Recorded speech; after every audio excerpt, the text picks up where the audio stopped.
Years ago, long before he came to Sodor, Ryan worked around the big city on the mainland. His main job was pulling suburban trains out into the countryside, picking up passengers and bringing them to and from the city. He enjoyed his work and liked to keep a positive outlook. But being a young engine, he wasn't exactly the brightest. One day, Ryan puffed into the big station with his coaches. As he came to a stop at the platform, he looked across the lines in shock. Sitting close by was a tank engine he had never seen before. He had a huge boiler and 10 driving wheels. "Hello there, mate," he boomed. "Hello," Ryan replied nervously. "Who are you?" "I'm Hurricane. I was recently bought by your railway. I'm here to help with the goods work." "I see. Well, you definitely look fit for it. With all those wheels, I mean." Hurricane smiled lightly. Much appreciated. Oh, I'm Ryan." "Right. Much appreciated, Ryan," the big engine said. "Sorry, but I must be off. Goodbye." With that, he steamed away. "What a strange engine," Ryan remarked. "Didn't know something like him existed." "I did," his driver responded. "He was built by the Great Eastern Railway. Apparently it was to show a steam engine could compete with electric traction. To be honest, I'm surprised they sold him off. You'd think they'd keep him." "That's a shame they didn't want him," Ryan thought. "Oh well, at least he has a new home with our railway."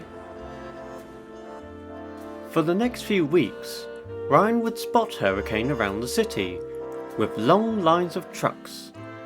They were big and heavy, but he pulled them like they were nothing. Ryan was very impressed. The more he saw Hurricane though, he swore he caught him watching his own trains. He looked very glum, and possibly envious. One evening, Ryan decided to speak up about it. "Is something the matter, Hurricane?" he asked as he backed into the shed. Hurricane sighed. "It's not your fault," he began, "but I was built for passenger work, you know. I'm capable of pulling nearly 20 coaches, even when they weigh tons. After my trials, however, I was stuck on goods trains on the same few boring routes, until they finally sold me off to here." Ryan was bewildered. "Why?"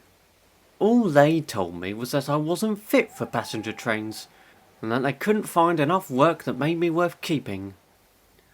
"I'm sorry, Hurricane. That doesn't sound fair at all." "It isn't," Hurricane muttered darkly. After a moment to think about it, Ryan suddenly had an idea. "I know! Why don't we swap jobs tomorrow?" Hurricane perked up. "Swap jobs?" "Yes, I can take care of the trucks, while you take my passengers. My line goes through the countryside. It's a lovely route. I'm sure you'll love it." I like the sound of that," Hurricane grinned. "Alright then, you've got a deal." They made sure to discuss it with their crews, and all were in agreement. The next morning, Hurricane brought the coaches into the station. The passengers were most surprised by this unusual engine, but were intrigued. He couldn't resist a smirk. "Finally," he thought, "a train I was meant for." As soon as the guard's whistle sounded, Hurricane snorted away and out onto the open line. Meanwhile, Ryan went in search of his goods train. It was only when he found it that he realised a significant flaw in his idea. The train was a long line of coal trucks, fully loaded and bound for a set of hoppers further up the line. To a big engine, this would be easy.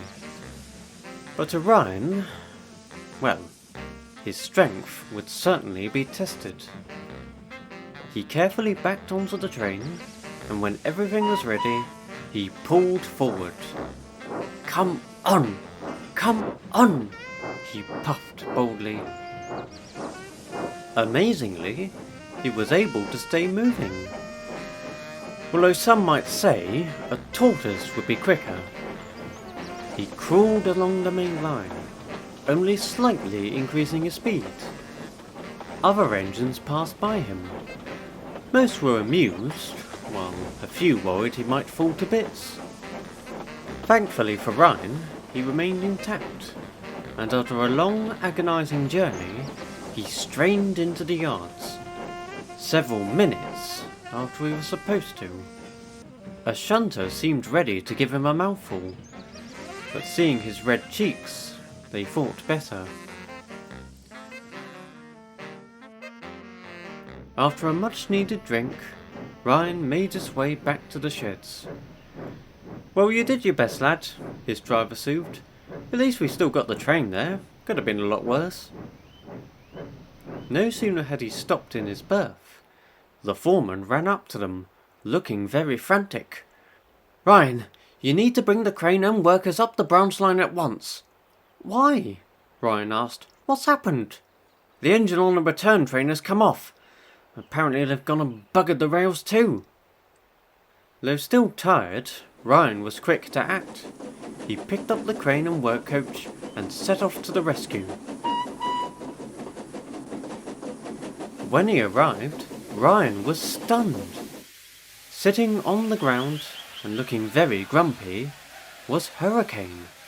The rails beneath him were bent out of shape, and some of his coaches had derailed along with him. No one seemed to be hurt, but several passengers had gotten out to give him and his crew a hard time. "Hurricane, what happened?" Ryan exclaimed. "What does it look like?" came the angry reply. "I came off." "Well, I know that, but how?" Before Hurricane said anything, the guards strolled up, red in the face and even more furious. "Ryan, what in the name of Christ are you playing at? This is your train. Why would you let this wolf take it?" "But he said it was built for passengers," Ryan stammered. "But he was only given goods, so I offered to let him take my train." "Did you not stop to wonder why?" the guard snapped. "Look at the size of him, with that boiler and all those wheels. He's so heavy for most lines. Who do you think those Eastern lot couldn't find much for him?" "Oh," Ryan said slowly. "I thought they just didn't like him." The guard released an exhausted groan, which was followed by an even louder one from Hurricane. Once the train was back on the rails, workers wasted no time in mending the line. As for the two engines, they got a few strong words from their manager. It turned out that Hurricane did know why his duties were limited. He just didn't want to accept it. "I'm sorry, Hurricane," Ryan said. "I didn't mean to get us in trouble over this." "That's alright, mate," Hurricane sighed. "Thanks anyway for giving me your train. It was nice while it lasted." The two engines didn't talk much after that. Hurricane stuck to his goods trains and never thought of passengers again. Ryan still felt sorry for him, so whenever he saw him, he gave a cheerful whistle. Hurricane wouldn't respond often, but the tank engine's friendly nature always made him feel a little better.